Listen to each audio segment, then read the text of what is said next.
So hey guys, what's going on? Mike C here with Arrow Entertainment. I want to enlighten you guys on something that I recently did a podcast on within the last couple days, dealing with YouTube's having to pay out $170 million to the FTC over violations of the Coppa Act. So as you all may have heard, YouTube is in another bind, of course, just like they always have been for the last few years.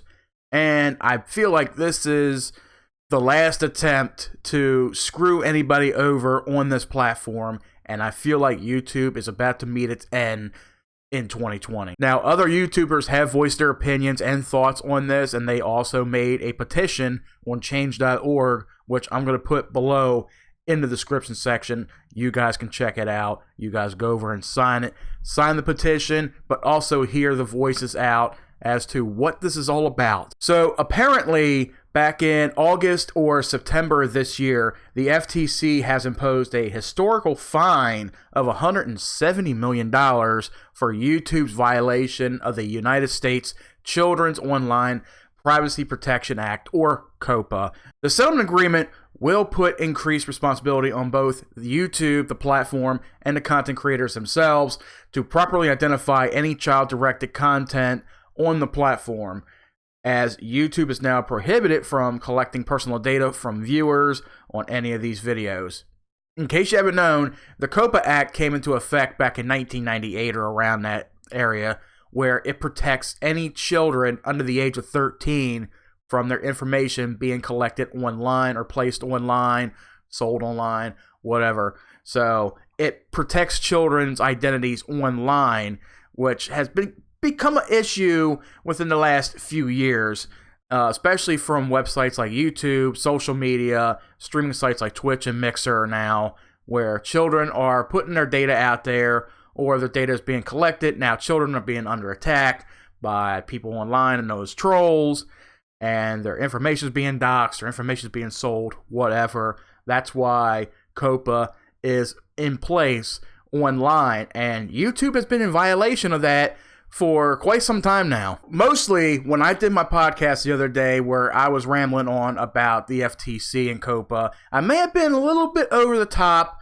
but not too much, and I feel like I've done enough, but my research wasn't all there. So apparently YouTube is at fault for what's going on right now within the YouTube community. So YouTube is pretty much creating suicide. It's committing suicide right now to all of their content creators because of this, because YouTube has sort of violated the Children's Online Privacy Protection Act, and now they were fined back in the summertime a total of $170 million. Now, some of the changes that are coming to YouTube, creators must tell YouTube if their content targets kids. So now if you upload any kind of content at all, which is any kind of video content, streams, anything at all that gets uploaded to the channel, you will now be asked in a check mark question, is this video child friendly or adult friendly? You are now asked to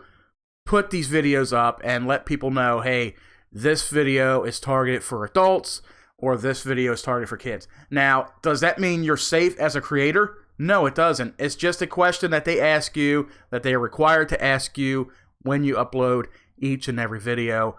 But the FTC now has the ability to go in, because YouTube pretty much surrendered and gave themselves away to the FTC. So now, if anybody logs in, if anybody goes online and investigates these videos that you put up, and they are considered child-friendly, which they aren't, which I'm going to get to in a few minutes because that is the biggest bullshit of this whole thing. No tracking ads, or no tracking for ads without parents' consent. That is one thing that YouTube has been doing when collecting information or data from children when they are watching these videos, is collecting their information or their analytics through ads. So any videos online that are child-friendly or directed toward children and they have ads placed on them, that was one way of YouTube tracking the analytics in order to tell if adults are watching the videos or if children are watching the videos, and that was a complete violation of the Coppa Act. And of course, now if you are a child or if you have a child who watches YouTube, whether it's YouTube Kids or YouTube in general, kids will not be able to comment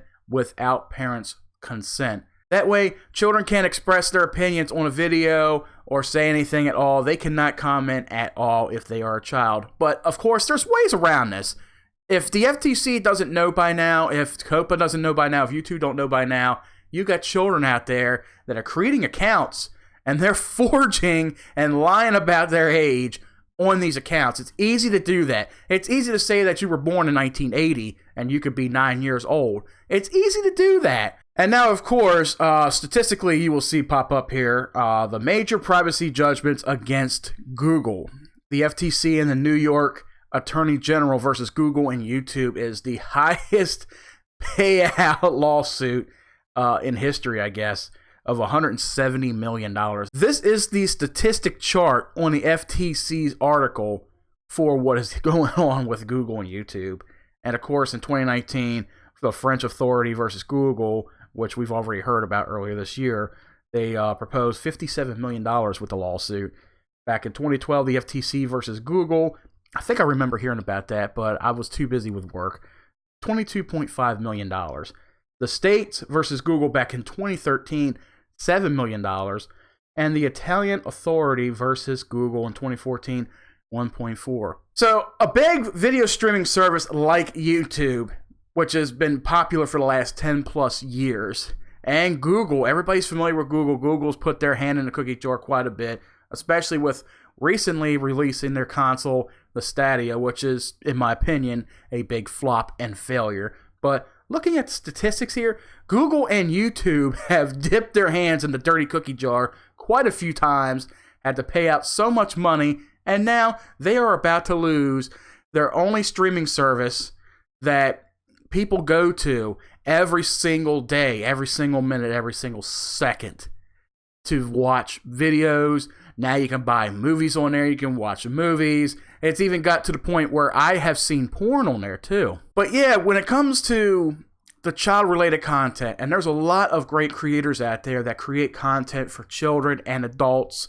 They follow the guidelines of YouTube. They follow the terms of service. No swearing, no parental content, no adult content at all. They strictly stick to kid-friendly content. However, if the creator is found under violation of the Coppa Act and their video is not considered child-friendly and you are running ads on the video, which is considered child-friendly, the creator themselves will be fined $42,000 and some odd dollars per video. That's where this strikes a nerve with YouTube creators. I'm a YouTube creator myself. I also stream on other platforms like Twitch and Facebook, so I use YouTube pretty much as a storage. I don't have any issues with this, so it may not affect me or my group at all because we don't monetize our videos, nor do we put ads on our videos. When this video uploads, right when I'm making it or right after I'm making it, I'm gonna have to check that I'm gonna have to check that box too, stating this video is for adults only.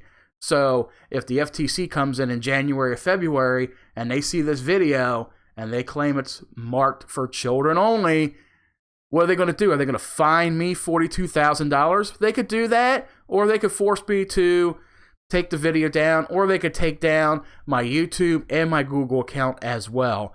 And that is a pretty messed up thing to do to somebody who uses YouTube as a career. There's a lot of people out there, a lot of creators who make money off this platform, who make a living. This is their career as a junior filmmaker, as I want to call it. Though they haven't been to college, maybe some have been to college and got a degree in filmmaking, or, this is just the easiest way of making money, having a little bit of internet fame, and of course comes with the fame, you get haters, you get trolls, whatever.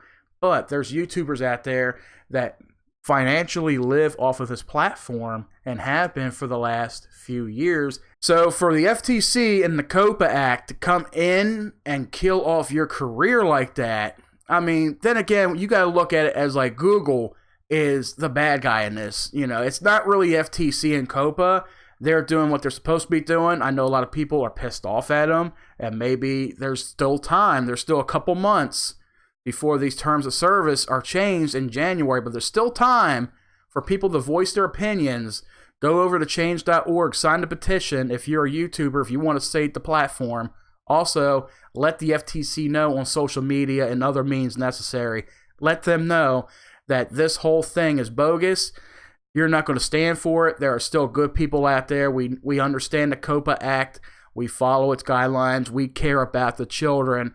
We're not, it's not us that should be responsible for anything that happens. YouTube has committed political suicide on their streaming service that everybody uses on a daily basis, that all content creators use for financial gain. Don't let this happen, guys. Visit that website. Also, another YouTube channel that I follow, Boogie2988. If you guys want any more clear explanations and thoughts on everything, I will link his video down below also. You can check him out. He goes into amazing detail when discussing this. Also, guys, if you want to read up on the whole lawsuit between Google and the FTC, I will put that link for that website below in the description section as well. Anyway, as always, guys, thank you for joining me today. Be sure to catch us live this weekend on Through the Doorway.